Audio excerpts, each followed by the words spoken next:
بادشاہ سلامت، آپ کے ملک میں ہمارے کچھ نہ کچھ نوجوان بھاگ کر آ گئے ہیں، انہوں نے اپنی قوم کا دین چھوڑ دیا اور آپ کے دین میں بھی داخل نہیں ہوئے، بلکہ ایک نیا دین ایجاد کیا ہے جسے نہ ہم جانتے ہیں نہ آپ، اس لیے ہمیں آپ کی خدمت میں ان کی قوم کے اشراف یعنی ان کے والدین، ان کے چچاؤں نے اور کنبے قبیلے کے لوگوں نے بھیجا ہے تاکہ آپ انہیں واپس بھیج دیں، کیونکہ وہ لوگ ان پر سب سے اونچی نگاہ رکھتے ہیں، ان کی خامی اور خرابی کو سب سے اچھی طرح جانتے ہیں۔ جب ان کی یہ بات پوری ہو گئی تو پادریوں نے بھی منصوبے کے مطابق ان کی تائید کی کہ ہاں یہ لوگ جو آئے ہیں مکہ سے یہ سچ بول رہے ہیں، لیکن نجاشی نے احتیاط برتی اور سوچا کہ دونوں فریق کی بات سننی چاہیے، تبھی حق واضح ہو سکے گا۔ چنانچہ اس نے مسلمانوں کو بلایا اور پوچھا کہ یہ کیا دین ہے جس کی وجہ سے تم اپنی قوم سے الگ ہو گئے ہو، لیکن نہ میرے دین میں داخل ہوئے اور نہ ان ملتوں ہی میں سے کسی کے دین میں داخل ہوئے ہو۔ اس کے جواب میں مسلمانوں کی طرف سے حضرت جعفر بن ابی طالب نے بات کی، انہوں نے کہا، کون تھے یہ جعفر بن ابی طالب؟ آپ صلی اللہ علیہ وسلم سے کیا رشتہ تھا ان کا؟ آواز آ رہی ہے میری؟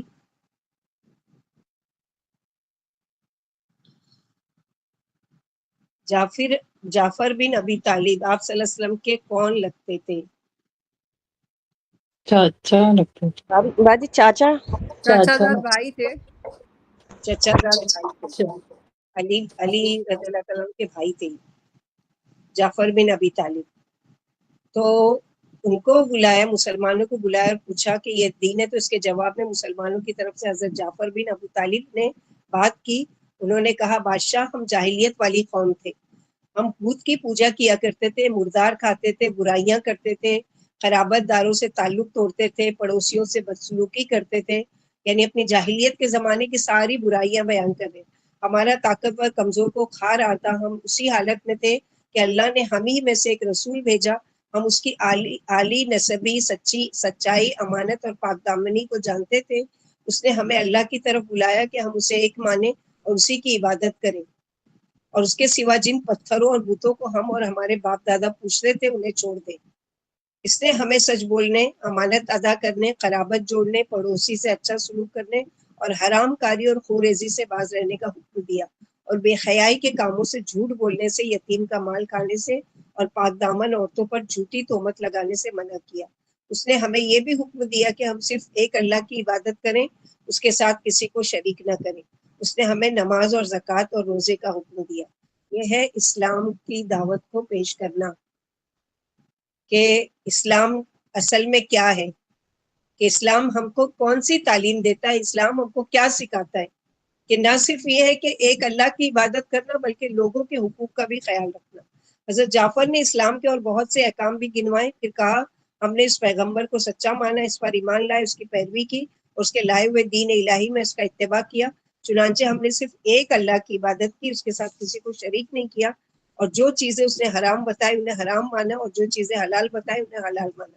اس پر ہماری قوم ہم سے بگڑ گئی اور اس نے ہم پر ظلم و ستم کیا اور ہمیں دین سے پھیرنے کے لیے فطروں اور سزاؤں سے دوچار کیا، تاکہ ہم اللہ کی عبادت کو چھوڑ کر پھر سے بت پرستی کی طرف پلٹ جائیں، اور جن گندی چیزوں کو حرام سمجھتے تھے انہیں ہم پھر حلال سمجھنے لگے۔ جب انہوں نے ہم پر بہت قہر و ظلم کیا، زمین تنگ کر دی، ہمارے اور ہمارے دین کے درمیان روک بن کر کھڑے ہو گئے، تو ہم نے آپ کے ملک کی راہ لی اور آپ کو دوسروں پر ترجیح دی اور آپ کی پناہ میں رہنا پسند کیا، اور یہ امید کی کہ اے بادشاہ آپ کے پاس ہم پر ظلم نہیں کیا جائے گا۔ نجاشی نے یہ بات سنی تو حضرت جعفر سے کچھ قرآن پڑھنے کی، کہ کون سی دعوت لے کر آیا وہ نبی، ہم کو وہ کلام سناؤ۔ انہوں نے سورہ مریم کی شروع کی ابتدائی آیات تلاوت کی، کاف ہا یا عین صاد۔ اس پر نجاشی اس قدر رویا، جس کا یہاں پر ذکر ہے کہ وَإِذَا سَمِعُوا مَا أُنزِلَ إِلَى الرَّسُولِ تَرَىٰ أَعْيُنَهُمْ فِي التَّفِيضُ مِنَ الدَّمْعِ، کہ اس قدر رویا کہ اس کی داڑھی تر ہو گئی، اور تمام پادری بھی اس قدر روئے کہ ان کے صحیفے تر ہو گئے۔ پھر نجاشی نے کہا، یہ کلام اور وہ کلام جو حضرت عیسیٰ لے کر آئے تھے، دونوں ایک تاغ کے شمع سے نکلے ہوئے، یعنی ایک ہی دعوت ہے، ایک ہی اس کا مقصد ہے، اور ایک ہی بات ہے جو عیسیٰ علیہ السلام ہم پر لے کر آئے تھے۔ اس کے بعد قریش کے دونوں نمائندوں کو مخاطب کر کے نجاشی بادشاہ نے کہا کہ تم لوگ یہاں سے چلے جاؤ، واللہ میں ان کو تمہارے حوالے کبھی نہیں کروں گا اور نہ ان کے خلاف کوئی چال چل سکتا ہوں۔ دوسرے دن عمرو بن عاص نے خطرناک تدبیر اختیار کی، نجاشی سے کہا کہ یہ لوگ حضرت عیسیٰ کے بارے میں ایک بڑی بات کہتے ہیں۔ اس پر نجاشی نے مسلمانوں کو پھر بلوایا اور حضرت عیسیٰ کے بارے میں سوال کیا۔ حضرت جعفر نے کہا ہم ان کے بارے میں وہی بات کہتے ہیں جو نبی صلی اللہ علیہ وسلم لے کر آئے ہیں، یعنی وہ اللہ کے بندے اور اس کے رسول اور اس کی روح اور اس کا وہ کلمہ ہے جسے اللہ نے کنواری پاک دامن مریم علیہ السلام کی طرف القا کیا۔ اس پر نجاشی نے زمین سے ایک تنکا اٹھایا اور کہا اللہ کی قسم جو کچھ تم نے کہا ہے اس سے عیسیٰ علیہ السلام اس تنکے برابر بھی بڑھ کر نہیں تھے، یعنی وہی کلام ہے، وہی بات ہے، وہی سوچ ہے جو عیسیٰ علیہ السلام نے ہم کو سکھائی۔ جاؤ تم لوگ میرے امن و امان سے دور ہو جاؤ، جو تمہیں گالی دے گا اس پر تاوان لگایا جائے گا، اور جو تمہیں گالی دے گا اس پر ہم یعنی تاوان لگائیں گے، یعنی اس کو جرمانہ ادا کرنا پڑے گا۔ مجھے سونے کا پہاڑ بھی مل جائے تو یہ گوارا نہیں کہ میں اے ایمان والو تم لوگوں میں سے کسی کو ستاؤں۔ اس کے بعد حکم دیا کہ قریش کے نمائندوں کو ان کے تحفے تحائف واپس کر دیے جائیں۔ چنانچہ یہ دونوں صاحبان منہ لٹکائے مکہ واپس لوٹے اور مسلمانوں نے اچھے دیار میں اچھے ہمسائے کے ساتھ قیام کیا۔ اس کے بعد جب نبی صلی اللہ علیہ وسلم مکے سے مدینہ ہجرت کر کے گئے، پھر یہ لوگ حبشہ سے مدینہ کی طرف آئے، جب امن و امان قائم ہو گیا اور مدینے میں ایک اسلامی حکومت قائم ہو گئی۔ تو اس طرح سے یہاں پر یہ ہے کہ حبشہ کے بادشاہ نجاشی کے بارے میں۔ اس سے پہلے جو وہ تھے ورقہ بن نوفل، یہ کون تھے؟ آپ صلی اللہ علیہ وسلم کی جو پہلی بیوی تھی خدیجہ رضی اللہ تعالیٰ عنہ، ان کے چچا تھے، چچا زاد بھائی تھے ورقہ بن نوفل، جو سب سے پہلے عیسائی تھے، جس نے کہا تھا کہ اگر میں زندہ رہا تو نبی صلی اللہ علیہ وسلم کو جب نبی بنایا جائے گا تو میں ایمان لاؤں گا۔ اگر آپ سیرت النبی پڑھیں گے تو اس میں یہ ساری ڈیٹیل ہے کہ جب آپ صلی اللہ علیہ وسلم پر پہلی وحی نازل ہوئی تو آپ بہت زیادہ گھبرا گئے اور ڈر کے مارے آ کے کہتے ہیں کہ زمبلونی یعنی خدیجہ رضی اللہ عنہ کو، تو وہ اپنے بھائی ورقہ بن نوفل کے پاس لے کر گئی کہ یہ اس طرح کہتے ہیں۔ پھر نبی صلی اللہ علیہ وسلم نے اپنی وحی کی کیفیت بتائی تو انہوں نے کیا کہا کہ اگر میں زندہ رہا، یعنی اس وقت وہ عیسائی تھے، اگر میں زندہ رہا تو میں ضرور تم پر ایمان لے آؤں گا۔ تو یہ لوگ جن کے دلوں میں اللہ نے حق کی پہچان کرا دی وہ کہتے ہیں، اور اسی طرح اور جب وہ سنتے ہیں جو اتارا گیا رسول کی طرف، محمد صلی اللہ علیہ وسلم کی طرف، تم دیکھتے ہو ان کی آنکھوں کو بہتی ہے، چھلک رہی ہوتی ہے۔ سورہ بقرہ میں حج کی آیتوں میں پڑھ چکے، ثم افیدوا من حیث افاض الناس، افاضہ کہتے ہیں پانی کا ایک دم ریلے کے ساتھ بہنا۔ کثرت سے جب آنسو نکلتے ہیں تو اس کے لیے تفید کا لفظ آتا ہے، کیونکہ چھلک رہی ہوتی ہے۔ مما عرفوا من الحق، اس وجہ سے کہ انہوں نے حق کو پہچان لیا تھا۔ وہ کیا حق تھا محمد صلی اللہ علیہ وسلم؟ کیونکہ ان کی کتابوں میں آپ صلی اللہ علیہ وسلم کی آمد کی یا بعثت کی نشانیاں موجود تھی، اور جو ہی انہوں نے حق کو پہچانا تو وہ کہتے ہیں ربنا آمنا فاکتبنا مع الشاہدین، اے ہمارے رب ہم ایمان لائے، آپ ہمیں گواہوں کے ساتھ لکھ لیجئے۔ جو حق کے گواہ ہیں، اشارہ ہے محمد صلی اللہ علیہ وسلم اور آپ صلی اللہ علیہ وسلم کی امت کی طرف۔ اس سے پہلے بھی ہم لوگ سورہ آل عمران آیت نمبر 53 میں پڑھ چکے کہ وہاں پر کہ لیسوا سواء من اہل الکتاب من یؤمن باللہ والیوم الآخر، یعنی سبھی برابر نہیں ہے۔ یہود و نصارہ میں کچھ ایسے بھی ہیں جو ایمان لاتے ہیں اللہ پر، اس کے رسول پر۔ یہاں نصارہ کی طرف اشارہ ہے۔ نجاشی بادشاہ، قرآن دل پر اثر کرتا ہے، اپنے قریبی کوئی دوست وغیرہ اگر، یعنی کس طرح سے، جیسے یہ نجاشی پر جب قرآن کو پیش کیا گیا تو اس کے آنکھیں کیوں چلک پڑی؟ اس نے حق کو پہچان لیا کہ ہاں یہ وہی کلام ہے، وہی چیز ہے، وہی بات ہے جو ہم لوگوں کو ہماری تورات اور ہماری انجیل میں ہم کو ملتی ہے۔ تو اللہ سبحانہ و تعالیٰ سے وہ دعا کرتے ہیں کہ جب حق کو پہچان لیا، یقولون ربنا آمنا فاکتبنا مع الشاہدین، اے ہمارے رب ہمیں لکھ لیجئے کہ ہم ایمان لائے اپنے رب پر، اور لکھ لیجئے مع الشاہدین، یعنی جیسے صحابہ کرام ایمان لائے ان کے ساتھ ہم بھی ایمان لاتے ہیں، ہم ان کے ہی طرح وہ کرتے ہیں، اور ہم نہیں اس میں کوئی وہ شک کرتے یا یعنی اللہ تعالیٰ کی جو اتاری ہوئی ہے جو پیغام ہے اس کا ہم انکار کرتے ہیں، بلکہ ہم اس کا اقرار کرتے ہیں، اور ہم کو بھی لکھ لیجئے جیسے یہ ایمان والے ہیں۔ تو اس طرح سے یہودیوں کو اور مشرکوں کو مسلمانوں سے سخت عداوت ہے، کیونکہ یہودیوں کا کفر جہود ہے، یہ حق ٹھکرا دیتے ہیں، لوگوں کو حقیر سمجھتے ہیں اور ارباب علم کو اپنے مقابلے میں کچھ نہیں سمجھتے. اسی وجہ سے انہوں نے بہت سے انبیاء کو قتل کیا، یہاں تک کہ کئی بار پیغمبر آخر الزماں کے قتل کا بھی ارادہ کیا. ایک دفعہ آپ کو زہر دے دیا گیا، ایک دفعہ آپ پر جادو کیا گیا. تو یہ کئی طرح سے ان لوگوں کے یعنی قرآن کی آیتیں سن کر ان کی آنکھوں سے آنسو جاری ہو جاتے ہیں، کیونکہ وہ اپنے پاس نبی صلی اللہ علیہ وسلم کی بعثت کی بشارت پاتے ہیں اور کہتے ہیں ہمارے پروردگار ہمیں بھی ان لوگوں کی فہرست میں لکھ لے. یہ اچھے جو نیکوکار ہیں، یہ جو صحابہ کرام کی جماعت ہے، جو آپ کی رسالت کی صحت کی گواہی دیتے ہیں، کیونکہ ہم بھی آپ پر ایمان لے آئے. عبداللہ بن زبیر فرماتے ہیں یہ آیت نجاشی اور اس کے ساتھیوں کے بارے میں اتری، اور جب ایمان لے آئے تو کیا کہتے ہیں کہ وما لنا لا نؤمن باللہ وما جاءنا من الحق ونطمع ان يدخلنا ربنا مع القوم الصالحین، کہ کیا ہے ہمارے لیے، ہم کو کیا ہے کہ ہم ایمان نہیں لائے جب کہ آ گیا ہمارے پاس حق میں سے، تو اب کیا حجت باقی رہ گئی کہ ہم ایمان نہ لائیں. ونطمع ان يدخلنا، اور ہم امید رکھتے ہیں، طمع رکھتے ہیں اپنے رب سے کہ ہمارا رب ہمارے صالح قوم کے ساتھ ہمیں داخل کریں گے، نیک لوگوں کے ساتھ جا ملائیں گے، دنیا میں بھی آخرت میں بھی. کیونکہ اگر ہم صالح لوگوں میں بیٹھیں گے، ان کے ساتھ ہوں گے، تو ان کے ساتھ ہی دنیا میں رہیں گے اور آخرت میں بھی ان کے ساتھ کی تمنا کریں گے. جیسے کہ سلیمان علیہ السلام نے بھی دعا کی تھی، ربی حبلی من الصالحین وجعلنی لسان صدق فی الاخرین وجعلنی من ورثۃ جنۃ النعیم ولا تخزنی یوم یبعثون. اور یوسف علیہ السلام نے بھی دعا کی تھی، فاطر السماوات والارض انت ولی فی الدنیا والآخرہ توفنی مسلما والحقنی بالصالحین. تو انبیاؤں کا بھی، حالانکہ وہ خود نبی ہیں اتنے بڑے بڑے، ابراہیم علیہ السلام ہے، سلیمان علیہ السلام ہے، یوسف علیہ السلام ہے، لیکن ان کی تمنا یہ ہے کہ اللہ تعالی ہم کو ملانا تو کس کے ساتھ، نیکوکاروں کے ساتھ، صالحین کے ساتھ. تو ہمارے لیے بھی یہ دعا ہم کو مانگنا چاہیے کہ اللہ تعالیٰ صالحین کی جماعت کے ساتھ ہم کو دنیا میں رکھے اور صالحین کی جماعت کے ساتھ ہی ہمارا انجام کرے، اور جنت میں بھی ہم صالحین کا ساتھ ہم کو نصیب کرے.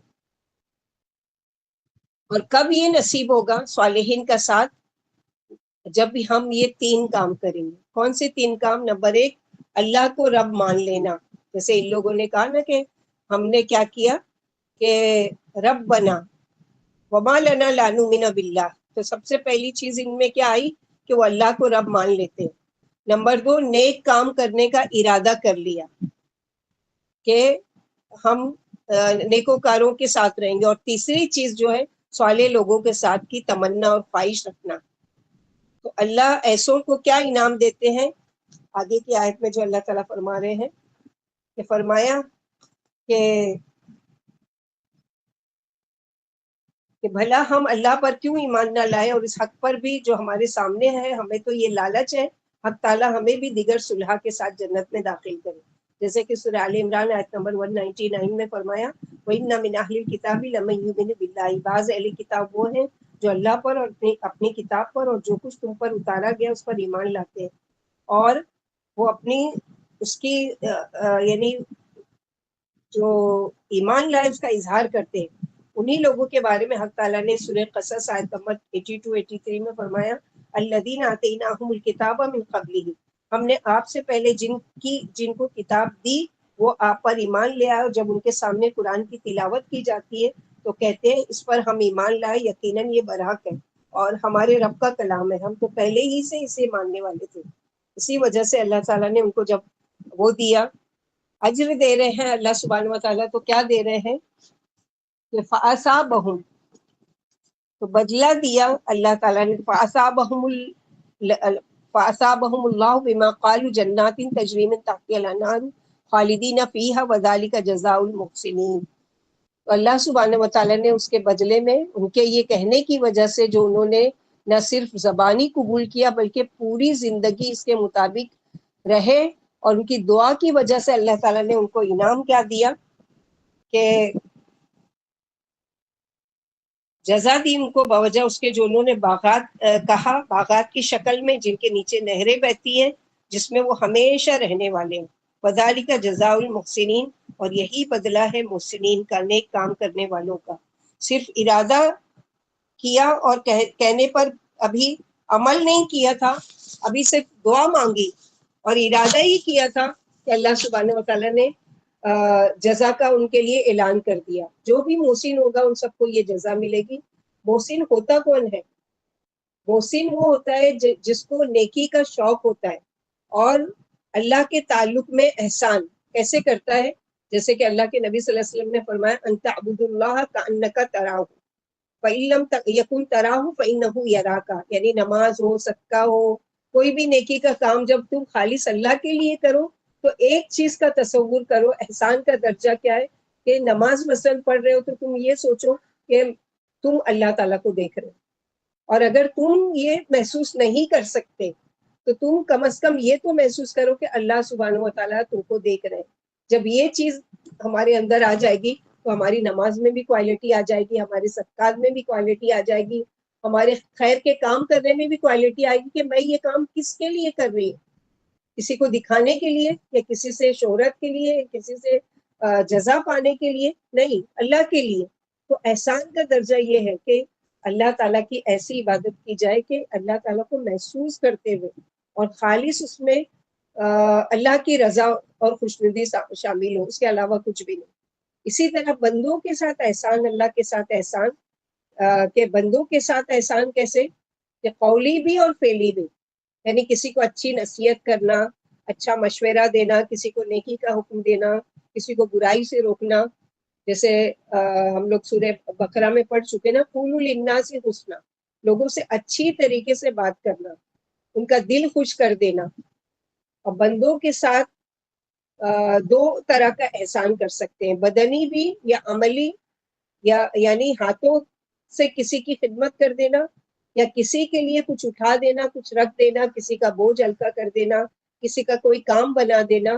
مالی احسان کس طرح سے کہ اگر کسی کو مالی مدد کی ضرورت ہے تو اس کو بھی وہ محسن خوشی سے مدد کرتا ہے۔ جو کچھ بھی ٹیلنٹ اللہ تعالیٰ نے دیا ہے ہم کو، اس کو ذاتی فائدے تک نہ رکھتے ہوئے بلکہ اس سے دوسروں کو بھی فائدہ پہنچانا، اور دعا بھی کرتے رہنا کہ اللہم اجعلنا من المحسنین، کیونکہ سورہ یوسف جب آپ پڑھیں گے تو اس میں یوسف علیہ السلام کو نہ صرف ان کے بھائی بلکہ جیل میں جو ساتھی تھے وہ بھی انا نراک من المحسنین، انا نراک من المحسنین، ہم آپ کو دیکھتے ہیں کہ آپ محسنین میں سے ہیں۔ تو اس طرح سے کہ جن لوگوں نے دشمنی کی اس کے ساتھ بھی ان کے ساتھ احسان کا سلوک، تو یہ اعلیٰ درجے کا محسنین کا درجہ ہوتا ہے۔ ہم لوگ تو دعا ہی کرتے ہیں کہ اللہم اجعلنا من المحسنین، کہ اللہ تعالیٰ ہمیں محسنین میں سے بنائے۔ تو اللہ سبحانہ وتعالیٰ نے ان کو ایسا انعام دیا اس کے بدلے میں کہ فرمایا حق تعالیٰ انہیں ان کے ایمان، اعتراف حق اور تصدیق رسول کی وجہ سے جنت عطا فرمائیں گے جہاں نہریں جاری ہوں گی۔ اور دنیا میں ان کا انعام کیا ہے محسنین کا، کہ ان کو مزید نیکی کے کام کرنے کی توفیق ہوتی ہے، اور جب وہ خیر کا نیکی کا کام کر لیتے ہیں تو ان کو خوشی محسوس ہوتی ہے، یعنی وہ اپنے اندر سے ایک الگ ہی خوشی محسوس کرتے ہیں کہ ہم کسی کے کام آئے، یا ہم نے کسی کو کسی کے چہرے پر مسکراہٹ، جیسے اللہ کے نبی صلی اللہ علیہ وسلم کسی کے چہرے پر مسکراہٹ لا دینا یہ بھی صدقہ ہے۔ اب اس کے اپوزٹ کیا ہو سکتا ہے؟ کسی کو ایسی بات سنا دینا، کسی کا دل دکھا دینا، کسی کو تکلیف دے دینا کہ اس کی آنکھوں سے آنسو آ جائے۔ تو یہ محسنین کا عمل نہیں ہوتا ہے۔ محسنین کیا ہے کہ کوئی ایسی بات، مثلا آپ نے کوئی کام کر دیا، اس کو خوشی ہوئی اور چہرے سے اس کے مسکراہٹ آ گئی، تو یہ کیا ہے؟ یہ بینیفٹ ہے، یہ ابھی ملنے والی تمہارے لیے خوشخبری کہ تمہارا دل بھی خوش ہوگا، تمہارا دل بھی مسکرائے گا اگر کسی کے چہرے پر تمہاری وجہ سے، کسی کے تمہاری بات کی وجہ سے، تمہارے کسی عمل کی وجہ سے وہ اس کے چہرے پر اگر مسکراہٹ آئے، تو بدلے میں جنت میں بھی جگہ دیں گے جہاں نہریں جاری ہوں گی اور جہاں یہ ہمیشہ ہمیشہ رہیں گے، نہ وہاں سے منتقل ہوں گے اور نہ ہٹائے جائیں گے۔ پھر فرمایا یہ مخلصوں کا بدلہ ہے جو حق و صداقت کی پیروی خلوص سے کرتے ہیں، اور جس جگہ جہاں کہیں اور جس کے پاس انہیں حق ملتا ہے حق کے آگے سر تسلیم خم کر دیتے ہیں۔ یعنی محسنین اور کون سے ہوتے ہیں کہ حق بات، سچ بات کی تلاش میں رہتے ہیں۔ جیسے ہم لوگ جب یہ پڑھیں گے سورہ فرقان انشاءاللہ، اس میں عباد الرحمن کی کوالٹی بتائی گئی۔ کیا کوالٹی ہے ان کی؟ کہ جب بھی ان پر کوئی حق بات پہنچتی ہے تو وہ اندھے بہرے ہو کر گر نہیں پڑتے بلکہ اس کی تحقیق کرتے ہیں.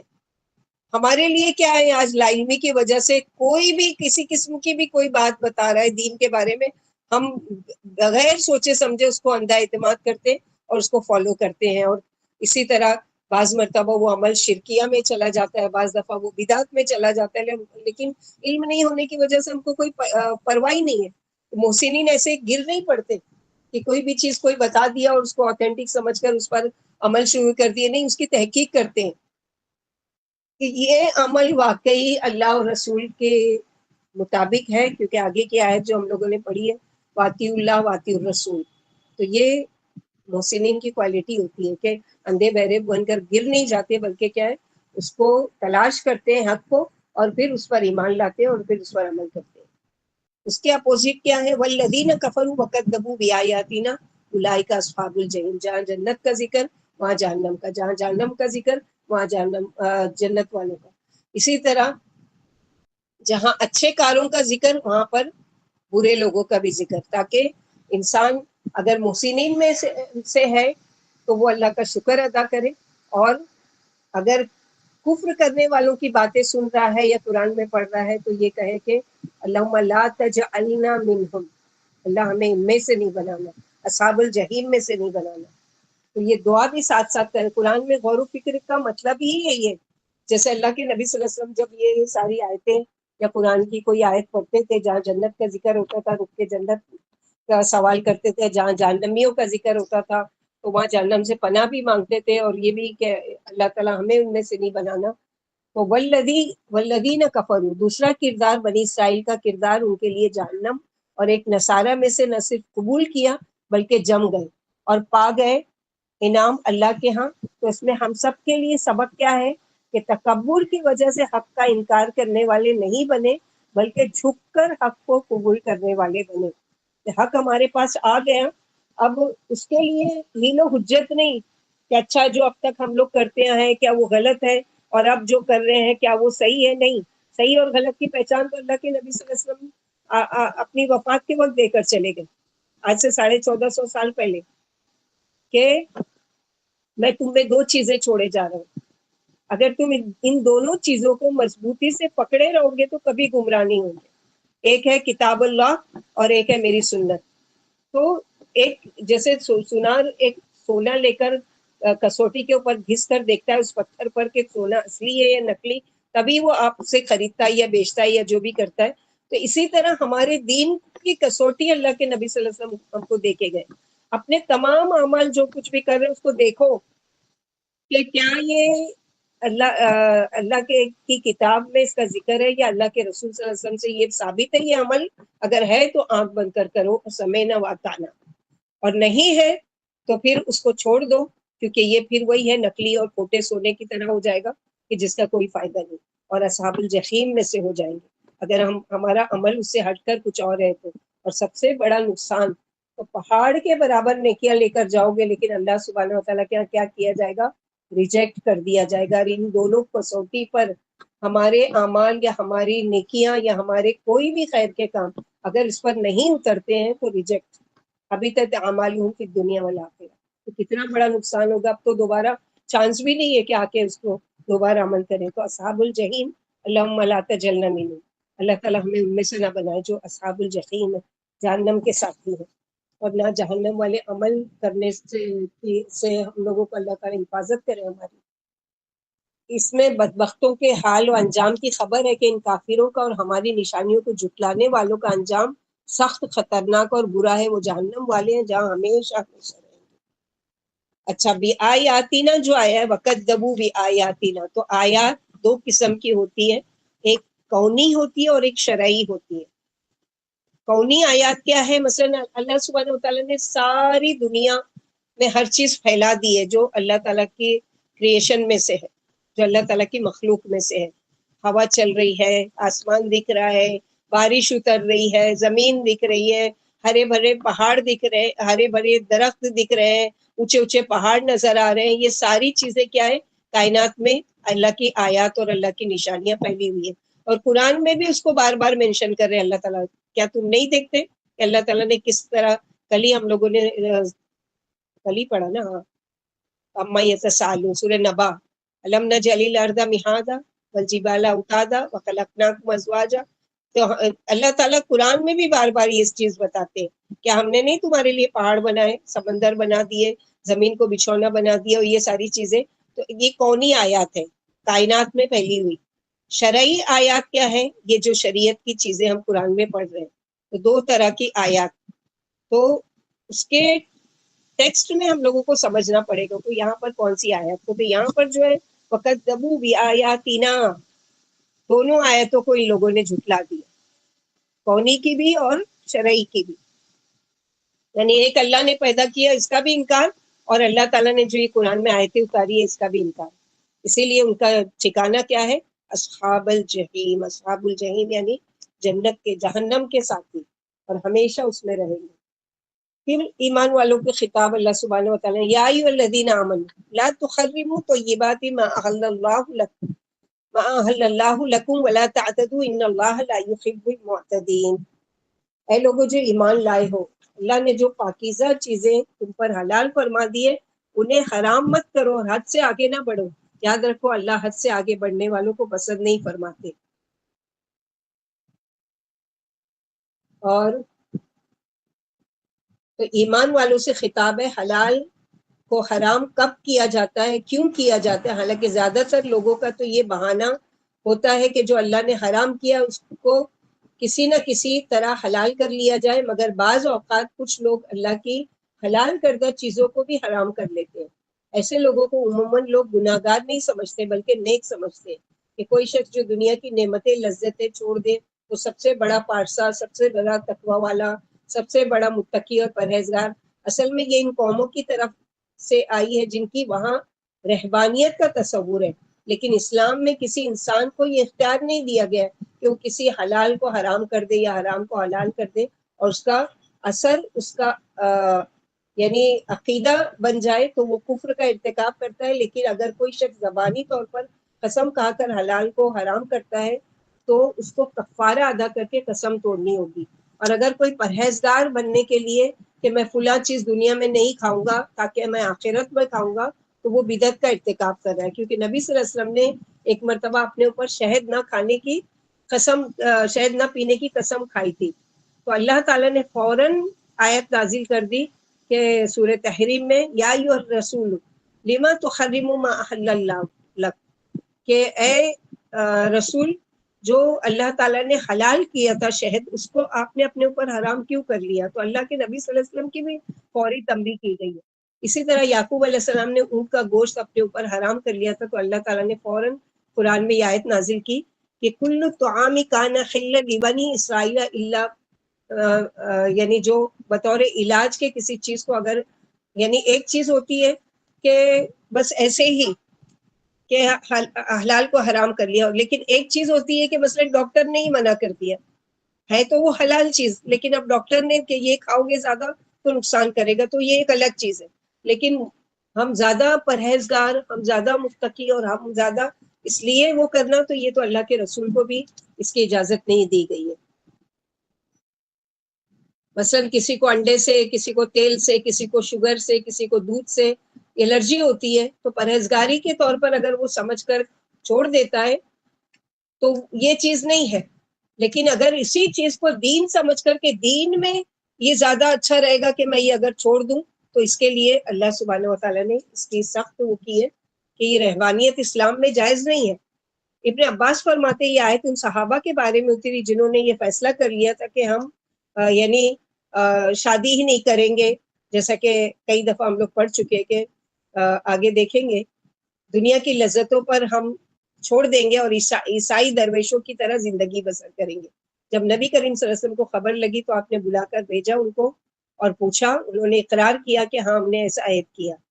تو آپ صلی اللہ علیہ وسلم نے فرمایا لیکن میں روزے بھی رکھتا ہوں اور چھوڑ بھی دیتا ہوں، رات کو نماز بھی پڑھتا ہوں اور سو بھی جاتا ہوں، اور عورتوں سے نکاح بھی کرتا ہوں. جس نے میری سنت پر عمل کیا وہ میرا ہے، اور جس نے میری سنت چھوڑ دی وہ میرا نہیں. من رغبت سنتی فلیس منی، جو میری سنت سے منہ موڑے گا وہ مجھ سے نہیں. ایک اور مرتبہ عائشہ صدیقہ فرماتی کچھ صحابہ نے امہات المومنین سے نبی صلی اللہ علیہ وسلم کی گھریلو عبادات جو آپ کیا کرتے تھے اکیلے میں اس کے بارے میں پوچھا. پھر بعض نے کہا میں یعنی جب پوچھا کہ آپ صلی اللہ علیہ وسلم عبادت اس طرح کیا کرتے تھے تو وہیں پر بعض لوگوں نے کہا کہ آج سے میں گوشت نہیں کھاؤں گا کھانے کی. بعض نے کہا کہ میں شادی نہیں کروں گا. بعض نے کہا میں بستر پر نہیں سونے والا یعنی ساری رات میں عبادت کروں گا. آپ کو جب خبر لگی فرمایا لوگوں کو کیا ہو گیا ہے, ایسا ایسا کیوں کہہ رہے ہیں, لیکن میں روزہ بھی رکھتا ہوں چھوڑ بھی دیتا ہوں, میں راتوں کو جاگتا بھی ہوں اور سو بھی جاتا ہوں, میں گوشت بھی کھاتا ہوں اور میں نے شادی بھی کی ہے. پھر جس نے میری سنت سے بے رغبتی کی وہ میرا نہیں ہے. ابن عباس فرماتے ایک شخص نے نبی کریم صلی اللہ علیہ وسلم سے کہا یا رسول اللہ صلی اللہ علیہ وسلم جب میں گوشت کھاتا ہوں تو مجھے عورتوں کی خواہش ہوتی ہے, میں نے اپنے اوپر گوشت حرام کر لیا. اس پر اللہ تعالیٰ نے آیت اتاری کہ کوئی بھی چیز کی حد سے زیادہ کوئی چیز یعنی نقصان دہ ہوتی ہے نا. پھر فرمایا کہ حد سے آگے نہ بڑھو یعنی اپنے اوپر حد سے زیادہ تنگی نہ کرو کہ مباح چیزیں اپنے اوپر حرام کرا لو. یعنی کبھی اب تم نے اپنے اوپر مثلا کوئی چیز حلال تھی حرام کر لی, اب جب تمہارا دل چاہے گا تو پھر کیا ہے تو تم نے خود حرام کر لی ہے, تو اب اس کو کیا کرنا پڑے گا, تم کو چھوڑنا پڑے گا. تو پہلے ہی اس چیز کا سوچ کے وہ کرو نا کہ کیوں اپنے اوپر وہ ظلم کرنا ہے. یہ بھی احتمال ہے کہ حلال چیزوں کے استعمال میں حد سے آگے نہ بڑھو بلکہ انہیں بقدر کفایت استعمال کرو. جیسے اللہ سبحانہ وتعالیٰ سورہ اعراف آیت نمبر 31 میں پڑھیں گے کہ وَكُلُوا وَاشْرَبُوا وَلَا تُسْرِفُوا, کھاؤ اور پیو لیکن اسراف فضول خرچیاں. یہ تینوں کام تو کھانا اور پینا کیا ہے حلال ہے, لیکن اس میں حد سے زیادہ آگے بڑھنا, بے حساب پکانا یا بے حساب لٹانا یا بے حساب لے جا کے کچرے میں پھینک دینا, تو یہ ساری چیزیں کیا ہے اللہ تعالیٰ نے حلال ہے لیکن حد سے زیادہ بڑھنے کو ناپسند کیا. والذین اذا انفقوا لم یسرفوا سورہ فرقان 67. اور اللہ کے بندے جب خرچ کرتے ہیں تو فضول خرچی نہیں کرتے اور نہ ہاتھ تنگ میں رکھتے ہیں, اور ان کا خرچ اعتدال پر ہوتا ہے. حق تعالیٰ نے عدل کا قانون مقرر فرمایا کہ درمیانی راہ اختیار کرو, نہ زیادتی کرو اور نہ کمی کرو. افراط و تفریط دونوں ہی قابل, یعنی ایسا بھی نہیں کہ کنجوسی سے کام لو اور اپنے اوپر کچھ خرچی نہ کرو, حلال چیزوں کو بھی اپنے اوپر حرام کر لو, یا ایسا نہیں ہے کہ اتنا زیادہ اسراف کرو کہ اب تم کو حلال اور حرام کی تمیز ہی نہیں ہے, کھائے جا رہے ہیں پیے جا رہے ہیں کچھ بھی ہے بغیر تحقیق کے کہ یہ چیز کیا میرے لیے حلال ہے یا یہ چیز حرام ہے, یہ کیا ہے. تو یہاں پر اللہ سبحانہ وتعالیٰ اس کے لیے بتا رہے ہیں کہ اس طرح سے آگے حد سے زیادہ بڑھنے کو اللہ تعالیٰ پسند نہیں کرتے. آگے کی آیت نمبر 88 میں اللہ تعالیٰ فرماتے وَكُلُوا مِمَّا رَزَقَكُمُ اللَّهُ حَلَالًا طَيِّبًا وَاتَّقُوا اللَّهَ الَّذِي أَنْتُمْ بِهِ مُؤْمِنُونَ, اور کھاؤ جو کچھ حلال اللہ نے تمہیں عطا فرمائی اور اللہ سے ڈرتے رہو جس پر تمہارا ایمان ہے. یعنی حق تعالیٰ نے تم کو جو روزی عطا فرمائی ہے اسے حلال طیب ہونے کی حالت میں استعمال کرو, اور اپنی زندگی کے ہر کام میں اللہ سے ڈرتے رہو, اسی کے احکام و رضا کی جس پر تم ایمان لائے ہو پیروی کرو, اور اس کی مخالفت و نافرمانی چھوڑ دو. یعنی اللہ تعالیٰ کی مخالفت کیا ہے اور حد سے بڑھنا کیا ہے کہ اللہ تعالیٰ نے جس چیز کا جیسا حکم دیا ہے اس سے اپنی طرف سے کچھ آگے بڑھا دینا یا اپنی طرف سے اس کو وہ کر دینا کہ نہیں یہ جو میرے لیے ہے وہ ہے. تو جو لوگ نبی صلی اللہ علیہ وسلم سے واقعی محبت ہے وہ ضرور جانیں گے کہ کوشش کریں گے کہ آپ کو کیا پسند تھا اور کیا ناپسند تھا, کیونکہ صحابہ کرام کو بہت شوق تھا کہ نبی صلی اللہ علیہ وسلم کے طریقے, حتیٰ کہ بچوں میں بھی عبداللہ بن عباس جو ابھی چھوٹے تھے وہ اپنی خالہ کے گھر جا کر رہتے تھے کہ میں دیکھوں کہ آپ صلی اللہ علیہ وسلم رات کی عبادت کیسے کرتے تھے. تو وہ نبی صلی اللہ علیہ وسلم کے ساتھ تہجد کے لیے کھڑے ہوئے تو نبی صلی اللہ علیہ وسلم نے نماز کی حالت میں بائیں سے دائیں کی طرف کھڑا کیا. تو یہ سارے کام جو ہے وہ کیا ہے حلال کو حرام کرنا حرام کو حلال, یہ شیطان کی چالیں کہ ہم کو کیا کرنے کے لیے کہا گیا کہ اس سے دور رہو, کیونکہ فرائض سے ہٹا کر تم کو ثواب والی کم ثواب والی چیزوں پر اکساتا ہے. مثلا یہ کہ نماز کا وقت ہے, اب تم کو کوئی خیر کا کام کوئی نیکی کا کام ضرور سجائے گا, اگر تم سچے اور پکے نمازی ہو یا تقوی والے ہو تو اب تم کو یہ نہیں بولے گا کہ نہیں نماز مت پڑھو. نماز کے وقت میں تم کو کوئی اور کم ثواب والی چیز یاد دلا دے گا. یہ ہے شیطان کا حربہ, یہ ہے شیطان کی چال, جس کے لیے یہاں پر کہا گیا ہے کہ وہ تم کو کیا کرتا ہے کہ تم کو یہ ساری چیزوں کے لیے وہ کرتا ہے, یعنی تم کو اکساتا ہے اور تم حلال کو حرام اور حلال کو حلال وہ کر دیتے ہو. اور یہ بڑے غور طلب الفاظ ہے کہ نبی صلی اللہ علیہ وسلم نے فرمایا جو میرا طریقہ پسند نہ کرے وہ مجھ سے نہیں. تو ان باتوں سے کیا پتہ چلا کہ اللہ تعالیٰ اگر کوئی نعمت اللہ دے تو اس کا استعمال کرو اور شکر کرو، اور اس کو قبول نہ کرنا اللہ کی ناشکری ہے. کیونکہ مثلا ایک شخص کا واقعہ آتا ہے کہ کسی نے اس کو چائے آفر کی، تو اس نے کیا کہا کہ نہیں نہیں، میں یہ گرم پانی کبھی نہیں پیتا کیونکہ یہ جہنمیوں کا مشروب ہے. تو یہ کیا ہے؟ حد سے گزرنا. کہ چائے پینا کوئی حرام چیز نہیں ہے، لیکن اپنی مرضی سے، کیونکہ یہ گرم ہے تو گرم بہت ساری چیزیں، گرم تم کھانا بھی کھاتے ہو، مت کھاؤ. جہنمیوں کو بھی کھولتا ہوا کھانے کے لیے پیپ اور یہ ساری چیزیں دی جائیں گی.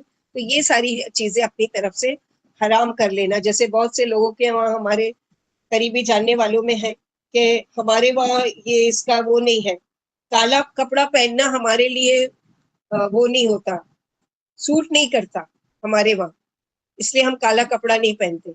تو پھر اپنے سر، گھر والوں کے سارے سب کے سر کے بال بھی نکال دو، وہ بھی تو کالا ہے. تو یہ ساری چیزیں کہ جس چیز کو اللہ کے رسول صلی اللہ علیہ وسلم نے حرام قرار نہیں دیا، اپنے اوپر کیسے اس چیز کو وہ کر لیتے. دو چیزیں نا، ایک تو یہ ہے کہ صحت کی وجہ سے، مثلا یہ کرنے سے یہ نقصان ہوتا ہے تو ہم نے اس کو چھوڑ دیا، وہ ایک الگ چیز ہے، ایک مجبوری کی حالت ہے. لیکن اپنی طرف سے وہ کہ ہمارے وہاں یہ کام سوٹ نہیں کرتا، پھلتا نہیں، ہماری لینگویج میں یہ بولتے ہیں نا، یہ کام ہمارے وہاں پھلتا نہیں، ہمارے یہاں منگنی نہیں پھلتی، ہمارے یہاں یہ نہیں پھلتا، وہ نہیں پھلتا. تو آپ نے کس کو وہ کر دیا کہ ان چیزوں کو نفع و نقصان کا مالک بنا دیا، جبکہ یہ نفع و نقصان کے مالک کون ہے؟ اللہ تو سبحانہ و تعالیٰ. اسی لیے اللہ تعالیٰ نے حرام کو حلال، حلال کو حرام مت کرو، بلکہ وَكُلُوا مِمَّا رَزَقَكُمُ اللَّهُ حَلَالًا طَيِّبًا وَاتَّقُوا اللَّهَ الَّذِي أَنتُم بِهِ مُؤْمِنُونَ. اور کھاؤ اس میں سے جو رزق دیا تم کو اللہ نے، پاک حلال. یہ نہیں کہا کہ نہ کھاؤ، بلکہ اللہ کا دیا ہوا رزق کھاؤ، حلال پاک، اور اللہ سے ڈرو.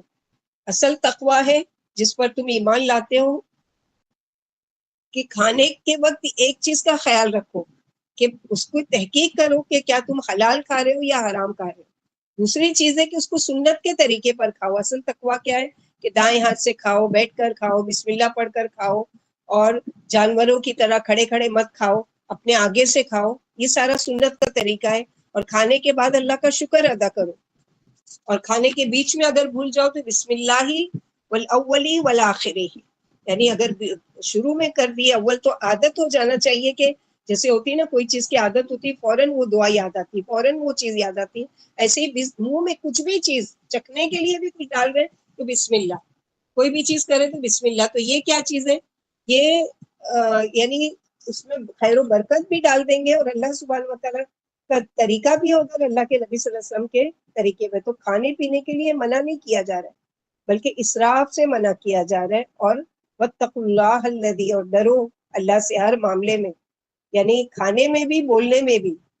کھانے میں حلال چیزیں کھاؤ، طیبہ کھاؤ، پاکیزہ کھاؤ، گلی سڑی چیزیں کھا کے اپنے آپ کو نقصان مت پہنچاؤ. اور حلال کو حرام نہیں ٹھہراؤ. یاد رکھو اللہ تقوی اختیار کرو، وہ ذات جس پر تم ایمان لائے ہو. آگے اللہ تعالیٰ فرماتے ہیں آیت نمبر 89 میں، لا یؤاخذکم اللہ باللغو فی ایمانکم ولکن یؤاخذکم بما عقدتم الایمان فکفارتہ اطعام 10 مساکین من اوسط ما تطعمون اہلیکم او کسوتہم.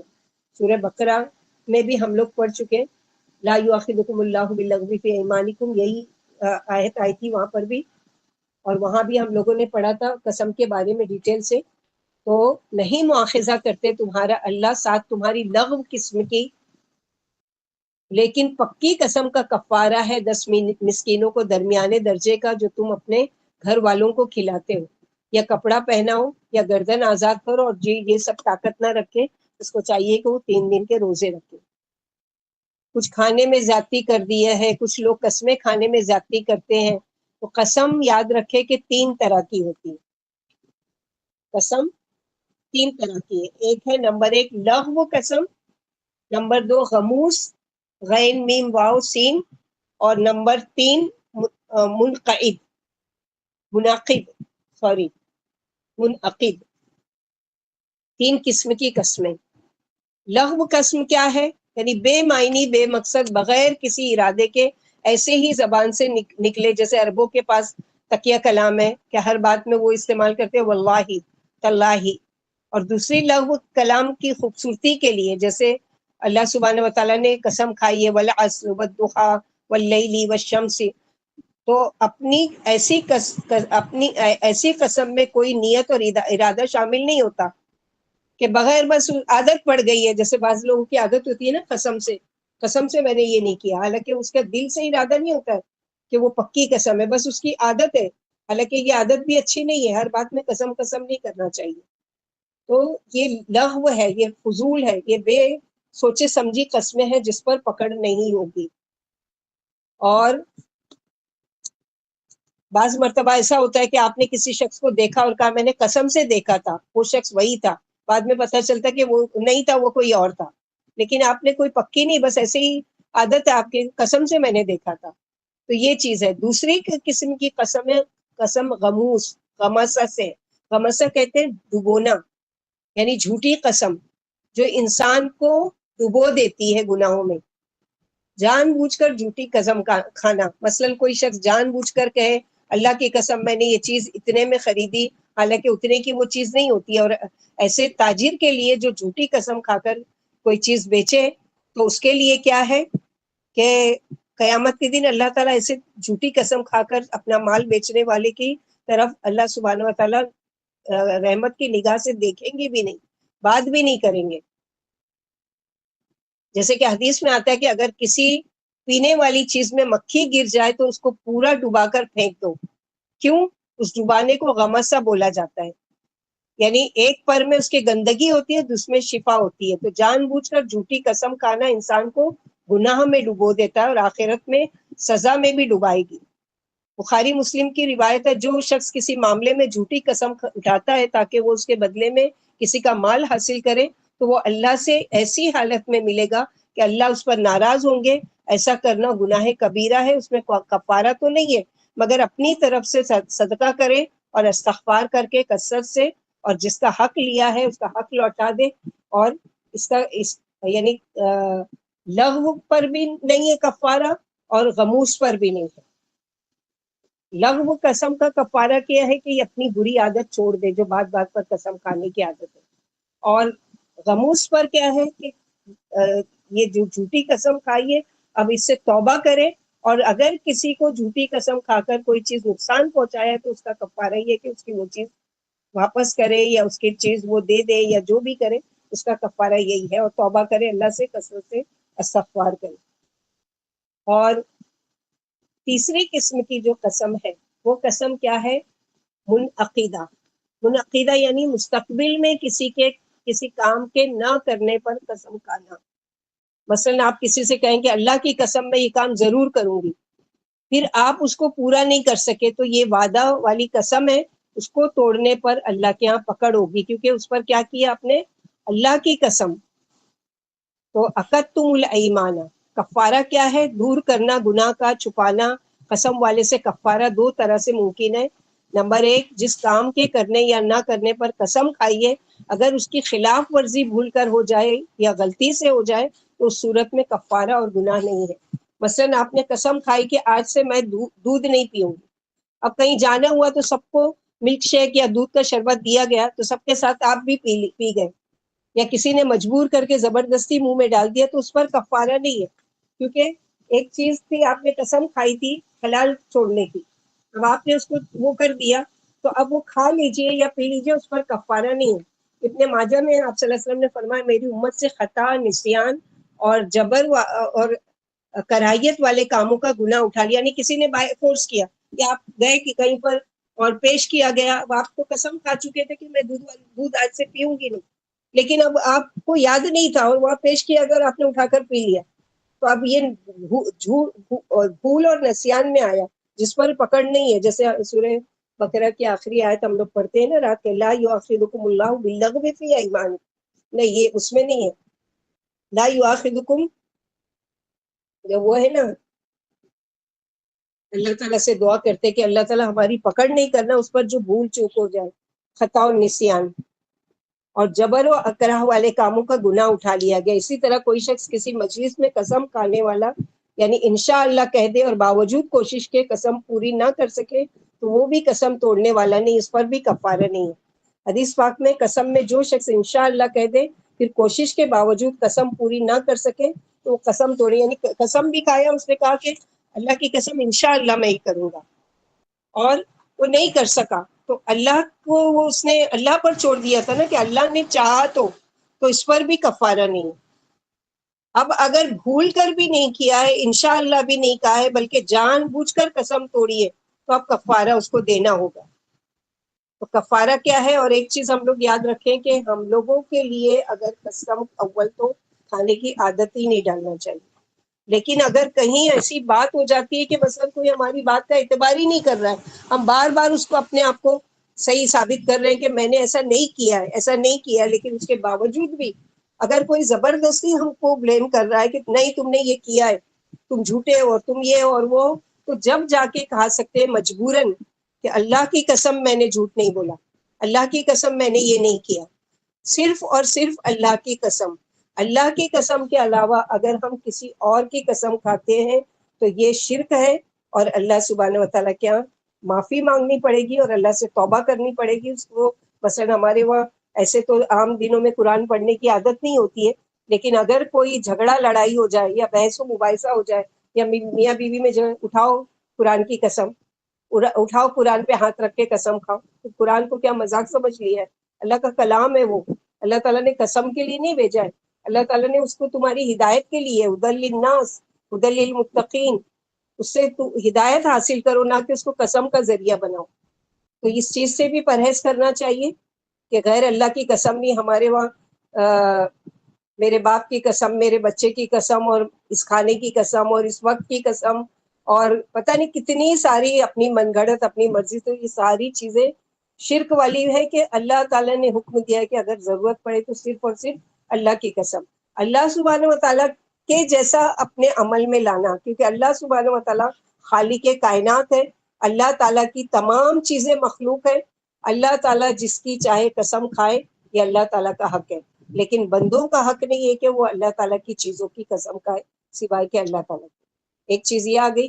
دوسری چیز یہ یاد رکھنا چاہیے کہ اگر کوئی غلط کام کے اوپر آپ نے قسم کھا لی ہے، اللہ کی قسم آج سے میں اس کی شکل بھی نہیں دیکھوں گی سگے بہن بھائی سے، اللہ کی قسم میں اس سے کبھی ملوں گی نہیں، اللہ کی قسم اب میں کبھی اس کے پاس جاؤں گی بھی نہیں اور اس سے بات بھی نہیں کروں گی، لیکن اگر موقع ملتا ہے اور آپ اس سے بات کر لیتے ہو یا اس کے پاس چلے جاتے ہو یا اس سے وہ کرتے ہو، تو اب اس کا کفارہ ادا کرو اور اس قسم کو توڑ دو۔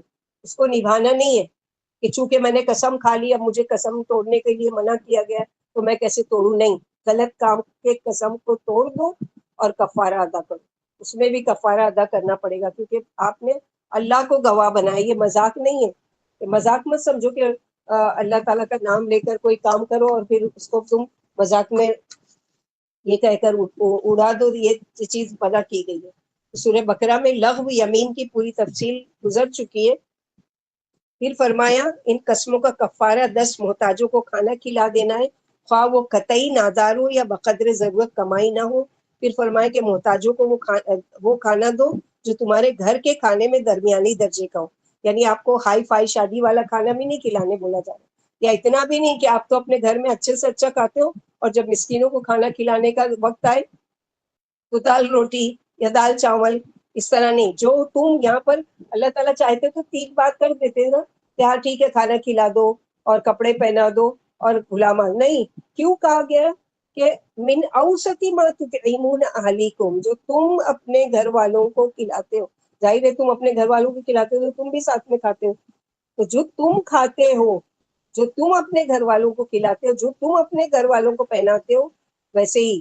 تو یہ اس کا مطلب یہ بھی نہیں کہ شادی بیاہ میں جو مہنگے جوڑے تو وہ ان کو نہیں، بلکہ یہاں کسوتہم میں معنی کیا ہے کہ جو جس جگہ کے کلچر کا رواج ہے، مثلا بعض جگہ ہے مسلم لیکن ساڑی پہنی جاتی ہے، ساڑی دے دو، ساڑی بلاؤز، یا پھر یہ ہے کہ شلوار قمیض دوپٹہ، جس کے وہاں جیسا رواج ہے۔ اب عرب کے وہاں تو نہ ساڑی ہے اور نہ شلوار قمیض ہے، وہ کہاں سے کفارہ ادا کریں گے؟ تو ان کے کلچر میں جو میکسی ہے یا اسکارف ہے یا جو بھی پہنا جاتا ہے وہ دے دو، تو یہ یہاں پر بتایا جا رہا ہے۔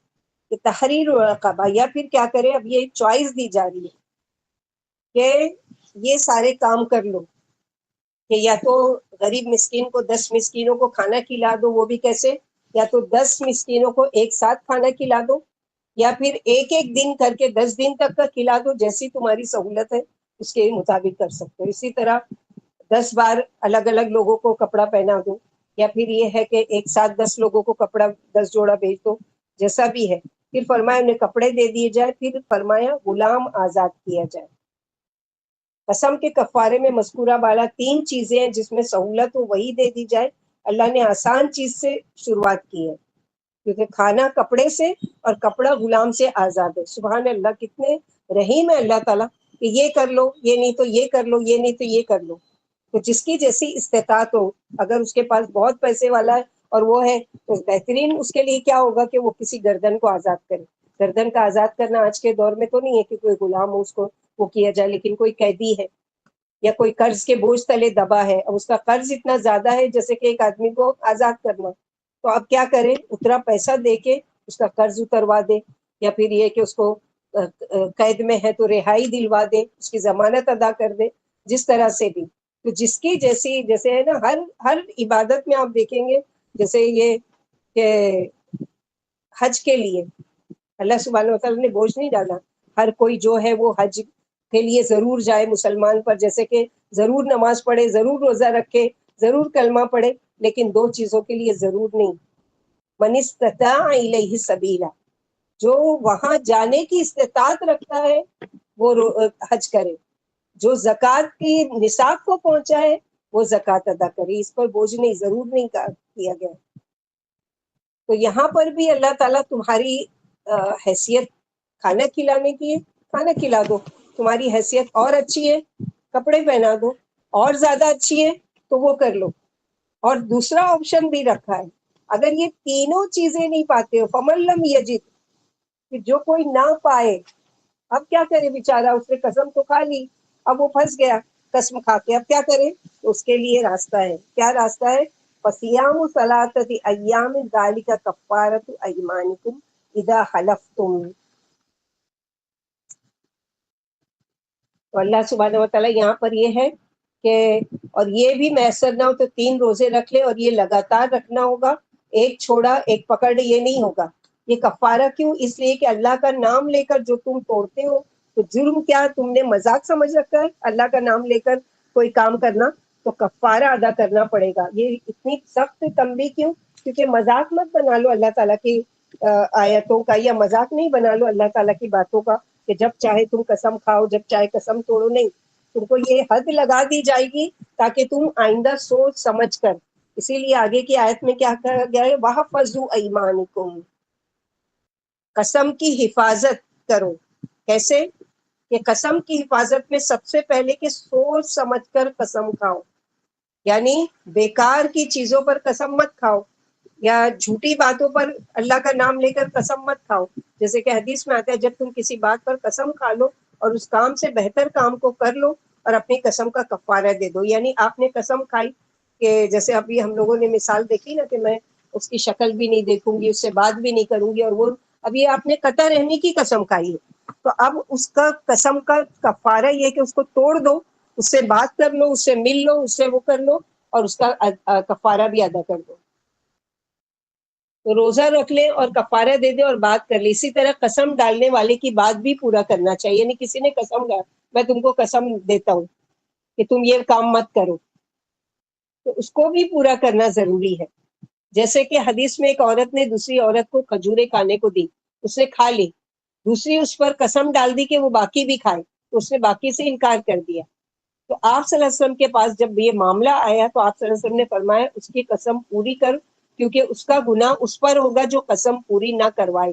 یعنی کسی نے آپ کو قسم سے تم کو یہ کام کرنا پڑے گا، اب وہ جائز چیز ہے تو آپ اس کو پوری کیجئے، ورنہ اس کے اوپر گناہ ہوگا جس نے آپ پر قسم ڈالی کہ آپ یہ کیجئے۔ تو اس کو بچانے کے لیے آپ کی کیا کیجئے وہ کام، جیسے آپ صلی اللہ علیہ وسلم نے یہاں پر کہا کہ کھجور کھانے کے لیے وہ کہا، اور جب وہ کھا لی اور جب باقی کی کھانے کے لیے کہا تو اس نے کہا کہ نہیں، تو قسم ہے کہ تجھے کھانا پڑے گا۔ تو اب وہ نہیں کھاتی ہے اور جا کے نبی صلی اللہ علیہ وسلم کے پاس معاملہ جا تو آپ نے کیا کہا کہ وہ کر لو، نہیں تو اس کی جو اس پر کفارہ ہوگا جو اس نے کیا کیا ڈالی تھی.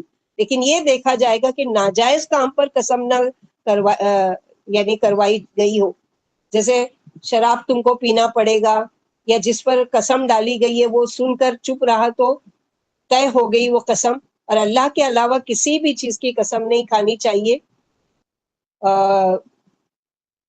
تعظیم شرعن تعظیم کی ہو، مثلا یہ کہ کعبے کی، قرآن کی، ایمان کی، اس لیے کہ حدیث میں کہ جو قسم کھانے والا ہو اگر اس کو چاہیے کہ اللہ کے نام کی قسم کھائے ورنہ چپ رہے. بعض لوگ جان کی، مال کی، بچوں کی، اس طرح سے، تو آپ صلی اللہ علیہ وسلم نے فرمایا غیر اللہ کا حلف اٹھایا اس نے کفر کیا. یعنی جس نے بھی کسی غیر اللہ کا حلف اٹھایا یعنی غیر اللہ کے نام کی قسم کھائی اس نے کفر کیا. آپ صلی اللہ علیہ وسلم نے فرمایا اللہ کے علاوہ کسی اور کی قسم نہ کھاؤ، اور قسم اس وقت کھاؤ جب تم سچے ہو. تو یہ چیزیں نیکی کو بچانے والی ہے. پھر آگے اللہ سبحانہ و تعالیٰ کچھ اور جو حرام کردہ چیزیں ہیں اس کے بارے میں اللہ سبحانہ و تعالیٰ منع کر رہے ہیں کہ کون کون سی چیزیں ہیں جس سے اللہ تعالیٰ نے روکا ہے. یا ایھا الذین آمنوا انما الخمر والمیسر والانصاب والازلام رجس من عمل الشیطان فاجتنبوہ لعلکم تفلحون. اے لوگوں جو ایمان لائے ہو، حق تعالیٰ یہاں پر ایمان والوں کو شراب پینے اور جوا کھیلنے سے منع فرما رہے ہیں. علی رضی اللہ تعالیٰ فرماتے ہیں شطرنج بھی جوئے میں داخل ہے.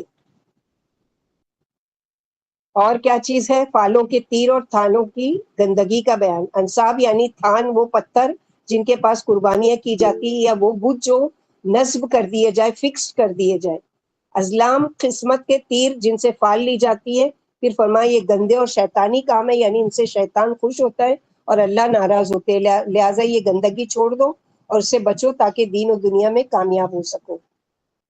تو یہ سارے کام شیطان کے اور وہ رب کا بھی دشمن ہے اور تمہارا بھی دشمن ہے.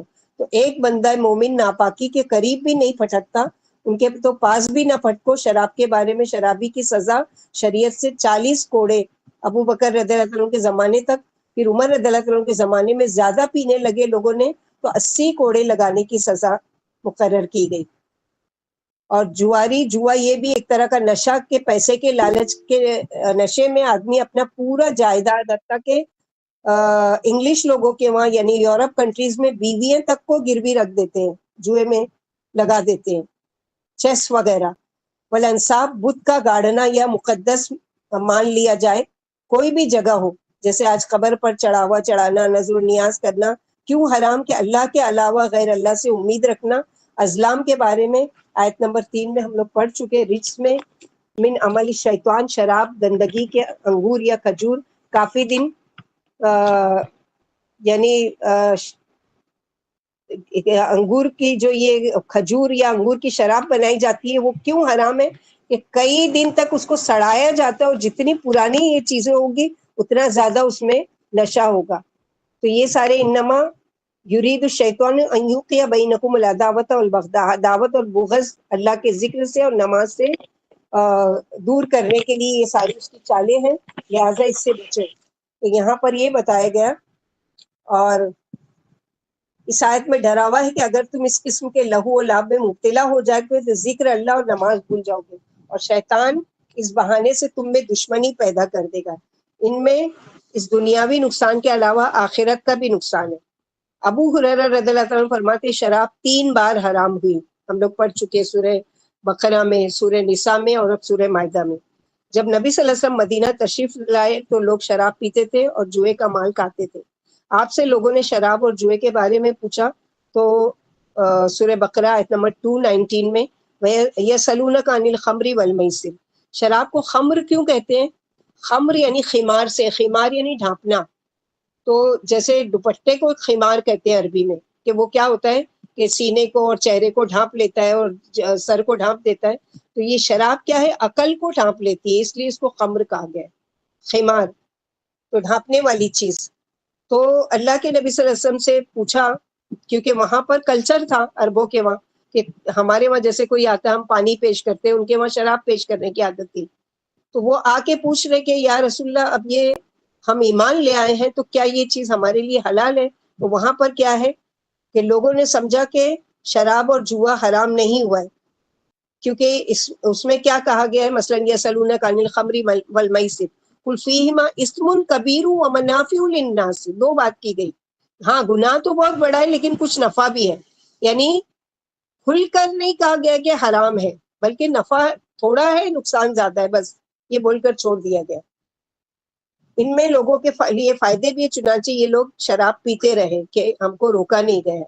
ایک دن ایک مہاجر نے نماز پڑھائی اور قرات میں ایک بڑی گڑبڑ کی، یعنی پڑھنا چاہتے تھے کچھ اور پڑھائی کچھ نشے کی حالت میں. تو اللہ سبحانہ وتعالیٰ نے سورہ نساء آیت نمبر 43 اتار دی، یا ایھا الذین آمنوا لا تقربوا الصلاۃ وانتم سکارا، لوگوں نشے کی حالت میں نماز کے پاس نہ جاؤ اتری. اب بھی لوگ شراب پیتے رہے، یعنی حرام نہیں قرار دیا اس لیے اب بھی لوگ پیتے رہے. بعض دفعہ نماز کا وقت ہوتا اور بعض شخص نماز نشے میں چور ہوتا. پھر اللہ سبحانہ وتعالیٰ نے سخت آیت اب اتار دی، یہ والی ممانعت کی کہ اب یہاں پر انتہاؤ کا لفظ آئے گا، منتہون، یعنی یا ایھا الذین، یہاں پر جو آیا ہے کہ فہل انتم منتہون، آخر میں یا ایھا الذین آمنوا انما الخمر والمیسر والازلام رجس من العمل الشیطان، تو کیا تم باز آتے ہو؟ تو اس پر یعنی پھر فرمایا کیا تم ان گندگیوں سے باز آتے ہو یا نہیں؟ صحابہ بولے ہم باز آ گئے. صحابہ نے پوچھا یا رسول اللہ صلی اللہ علیہ وسلم کچھ لوگ اللہ کی راہ میں شہید ہو گئے تھے اور کچھ فوت ہو گئے جو شراب پیتے تھے اور جوئے کا مال بھی کھاتے تھے، حالانکہ حق تعالیٰ نے شراب اور جوئے کو ناپاک اور شیطانی عمل فرمایا ہے. اس پر اللہ سبحانہ وتعالیٰ نے آگے ان کے لیے آیت اتار دی کہ لیس علی الذین آمنوا، جو ہم آگے پڑھیں گے انشاءاللہ. تو یہاں پر یہ جو بتایا گیا، حضرت عمر رضی اللہ عنہ شراب کے بارے میں وضاحت چاہتے تھے، چنانچہ بقرہ والی آیت اتری تو عمر رضی اللہ عنہ کو بلا کر سنائی گئی. آپ کو تسلی نہیں ہوئی، فرمایا اللہ اور زیادہ اچھے سے وضاحت فرما دیجئے. چنانچہ سورہ نساء والی اتری کہ حی علی الصلاۃ کے بعد مؤذن کہتا لا یقربن الصلاۃ سکران، یعنی نشے والا نماز میں حاضر نہ ہو. جب یہ آیت بھی عمر رضی اللہ عنہ کو بلا کر سنائی گئی تو پھر آپ نے بھی یہی فرمایا اے اللہ شراب کے بارے میں کوئی تسلی بخش آیت اتار دیجئے. پھر مائدہ والی آیت اتری اور آپ کو بلا کر سنائی گئی. جب آپ فہل انتم منتہون پر پہنچے تو عمر رضی اللہ عنہ بولے ہم باز آ گئے، ہم باز آ گئے، یا اللہ ہم باز آ گئے. عبداللہ بن عمرو سے روایت ہے کہ نبی صلی اللہ علیہ وسلم نے فرمایا جو مجھ پر جھوٹ بولے وہ اپنا ٹھکانہ جہنم میں بنا لے. میں نے رسول اللہ صلی اللہ علیہ وسلم سے سنا آپ فرماتے تھے کہ حق تعالیٰ نے شراب کو، جوئے کو، شطرنج کو اور امبیرا کو حرام فرما دیا اور ہر نشے والی چیز حرام ہے. شراب کی وجہ سے 10 پر لعنت ہے، شراب پینے والے پر، پلانے والے پر، بیچنے والے پر، خریدنے والے پر، نچوڑنے والے پر، نچوڑوانے والے پر، اٹھانے والے پر، اٹھوانے والے پر اور اس کی قیمت کھانے والے پر، سب پر لعنت ہے. تو 10 لوگ ایسے ہیں، جیسے ہم لوگوں نے سود کے بارے میں پڑھا تھا کہ 7 لوگوں پر اللہ کی لعنت، یہاں پر شراب پینے والوں کو 10 لوگوں پر اللہ کی لعنت. ایک دفعہ نبی صلی اللہ علیہ وسلم کھلیان کی طرف تشریف لے گئے، میں بھی آپ کے دائیں طرف تھا. صدیق رضی اللہ عنہ آگے تو میں دائیں جانب سے ہٹ کر بائیں جانب آ گیا اور آپ دائیں جانب ہو گئے. آپ کھلیان میں تشریف لائے، وہاں شراب کی مشکیں دیکھی، مجھ سے فرمایا چھری لے کر یہ مشکیں پھاڑ ڈالو. چنانچہ میں نے پھاڑ دی. پھر آپ نے فرمایا شراب پر، پینے والے پر، پلانے والے پر، بیچنے والے پر، خریدنے والے پر، اٹھانے والے پر، اٹھوانے والے پر، نچوڑنے والے پر، نچوڑوانے والے پر، اس کی قیمت کھانے والے پر، سب پر لعنت ہے. برا بن عازب فرماتے جب شراب کی حرمت اتری تو لوگوں نے کہا ان کا کیا حال ہوگا جو حرمت سے پہلے شراب پیا کرتے تھے. اس پر اللہ تعالیٰ نے لیس علی الذین اتاری، جس نے دنیا میں شراب پی اس سے توبہ نہیں کی، حق تعالیٰ اس پر آخرت میں جو جنت کی شراب ہے وہ حرام فرما دیں گے.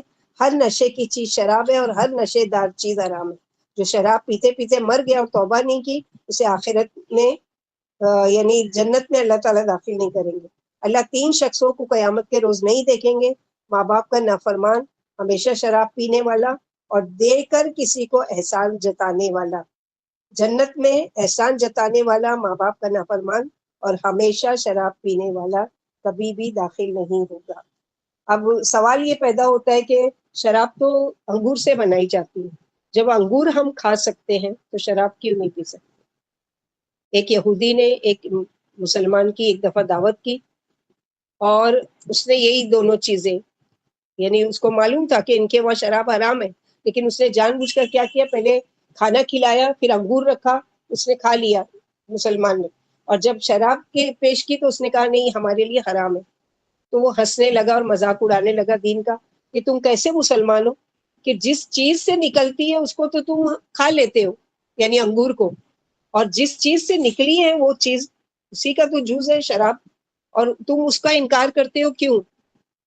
تو حکمت اسی کو، جیسے سورہ آل عمران میں ہم لوگ پڑھ چکے نا، علامات حکمہ، اللہ تعالیٰ سے اس کام کے لیے حکمت مانگا کرو کہ ایسے وقت میں ہم کو اللہ تعالیٰ ایسا جواب سجا دے کہ جو سامنے والے کو لاجواب بھی کرتے اور مطمئن بھی کرتے.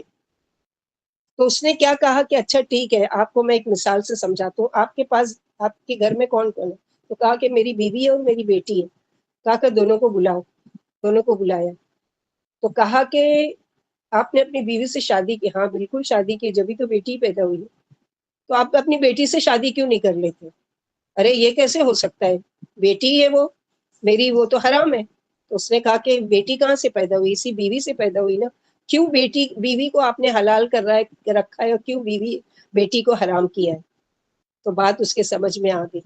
اسی طرح انگور سے جو شراب نکلی، تو شراب حرام ہے کیونکہ ہمارے رب نے اس کو حرام کرا دیا، اس میں کچھ حکمت ہے، کچھ وہ ہے، کیونکہ نشہ ہے اور اس میں بہت ساری گندگی، کیونکہ بہت سارے طلاق جو شراب کی حالت میں، بہت ساری فضول حرکتیں، یعنی شراب پینے والے انسان کا بولتے ہیں نا، وہ جیسے خمر جو ہے عقل اس کو ڈھانپ لیتی ہے. اس کی وجہ سے کیا ہوتا ہے وہ کہ چلتے چلتے آپ لوگوں نے بعض مرتبہ راستے میں دیکھا ہوگا شرابی جو شراب کی نشے میں ہوتے ہیں، یا تو بے سود پڑے ہوتے ہیں کہ اسی میں وہ پیشاب بھی نکل رہا ہے، ان کی گندگی میں پڑے ہیں اور وہ نشے کی حالت میں پڑے ہیں، ان کو اپنا خود کا ہوش نہیں، یا پھر چلتے چلتے زبردستی کسی کو جھگڑا کر رہے، زبردستی کسی کو مار رہے، زبردستی کسی کو لات مار رہے، زبردستی کسی کا نقصان کر رہے. تو یہ ساری چیزیں اللہ تعالیٰ کو بالکل پسند نہیں ہے، اور اس لیے اللہ تعالیٰ نے انگور جو پیدا کیا، کھاؤ خوشی سے کھاؤ. انگور کا ذکر بھی کیا، جنت میں بھی ہوگا انگور، لیکن شراب کو حرام کیا. اس میں اللہ تعالیٰ کی حکمت ہے، اور یہ اللہ سبحانہ و تعالیٰ کے جو بھی کام اگر ہم لوگوں کو کرنے کے لیے کہا ہے، یا جس کام سے رکنے کے لیے کہا ہے، اس میں وہ بھی ہے. اور اسی طرح ازلام جو آیا ہے اس میں، تو ہم لوگ اس سے پہلے بھی پڑھ چکے ہیں کہ ازلام کس چیز کو کہتے ہیں. مثلا فال کے تیر، یعنی فال کے تیر کیا ہے کہ وہ 3 قسم کے تیر چھوڑتے تھے مشرکین مکہ ہوا میں، کہ ایک پر لکھے تھے افل، اور ایک ہوتا تھا لا تفعل، اور ایک ہوتا تھا یعنی ملا جلا، یعنی کرو یا نہ کرو. تو جب اڑاتے تھے تو وہ اگر رائٹ سائڈ چلا گیا تو سمجھتے تھے یہ کام کر لو، اور لیفٹ سائڈ چلا گیا تو سمجھتے تھے یہ کام مت کرو، اور اگر سیدھا چلا گیا تو پھر اڑاتے تھے جب تک کہ وہ رائٹ یا لیفٹ نہیں ہو جاتا تھا. تو یہ ان کے سے، تو یہ فال سے تیر سے فال لینا اس کے لیے بھی منع کیا گیا کہ اللہ کی ذات پر بھروسہ رکھو، اللہ سے دعا کرو ایک اللہ کو. لیکن وہ کیوں کریں گے جبکہ وہ اللہ کو مانتے ہی نہیں تھے، ایک اللہ کو مانتے ہی نہیں تھے، اور رسول کی اطاعت نہیں کرتے تھے. اسی لیے یہاں کیا کہا گیا، واطیعوا اللہ واطیعوا الرسول، اطاعت کرو اللہ کی اور اطاعت کرو رسول کی. یا فوراً حرمت کی آیت کے بعد یہ آیت کیوں لائی گئی کہ اگر قرآن سے تمہیں زیادہ حرمت ان کی سمجھ میں نہیں آتی تو دیکھو اس کے بارے میں ہمارے نبی صلی اللہ علیہ وسلم اور ان کے ساتھیوں کا کیسا طرز عمل تھا. اور اگر تم منہ موڑتے ہو یا باز نہیں آتے تو جان لو کہ ہمارے رسول پر تو کلم کلا پہنچانا ہے. اور حدیث کو نہ ماننے والے، انکار کرنے والے پر کیا ہے نقصان، کہ اللہ سبحانہ و تعالیٰ کے وہاں ان کی کوئی بھی نیکی قابل قبول ہی نہیں ہے. تو اگلی آیت جو اتاری کہ لیس علی الذین، جو کر چکے، اور حرمت کی آیت ابھی نہیں اتری تھی، یعنی شراب اور جوا حرام نہیں ہوا تھا، لیکن صحابہ کرام ایمان لے آئے تھے اور انہوں نے شراب بھی پی موت تک کا اور جوا بھی کھیلا. اب ان کے لیے کیا فکر مند ہو گئے. جیسے ہم لوگوں نے 2 پارہ پڑھا تھا، وہاں پر کیا ہے کہ اللہ تعالیٰ لا یضیع اجر المحسنین، اللہ تعالیٰ نہیں ضائع کریں گے، یعنی جو نمازیں قبلے کی طرف رک کر کے پڑھنے کے حکم سے پہلے ان لوگوں نے پڑھی ہے قبلہ اول کی طرف یعنی بیت المقدس، اب ان کی نمازوں کا کیا. تو یہاں پر بھی صحابہ کرام کو فکر ہے کہ وہ ہمارے ساتھی جو شراب پیتے رہے اور جوا کھیلتے رہے اور انتقال کر گئے، تو اللہ تعالیٰ فرماتے کہ ان پر کوئی حرج نہیں، اللہ تعالیٰ معاف کریں گے، اور جو توبہ کرے. یہاں پر اس آیت میں 3 مرتبہ تقویٰ کا ذکر آیا ہے.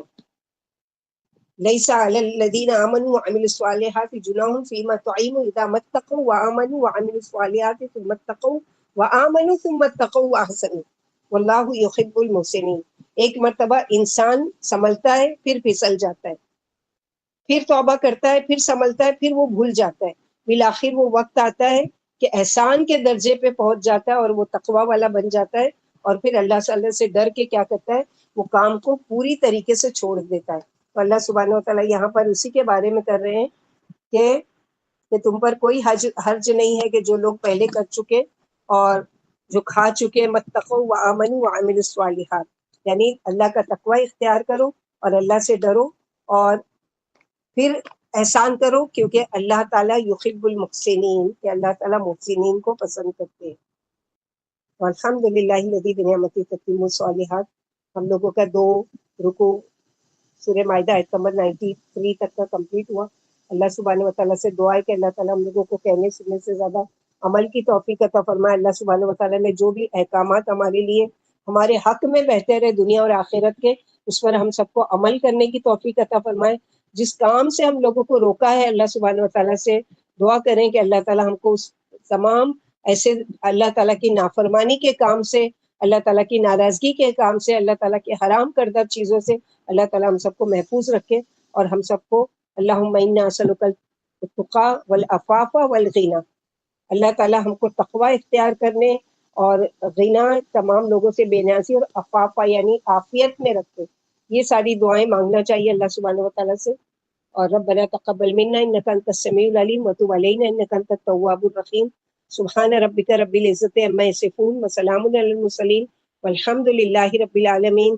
سبحانک اللہم وبحمدک اشہد ان لا الہ الا انت استغفرک واتوب الیک. کلاس سے لیفٹ نہیں ہونا، آپ لوگوں سے ایگزام کے بارے میں ڈسکس کر رہے ہیں. السلام علیکم ورحمۃ اللہ وبرکاتہ.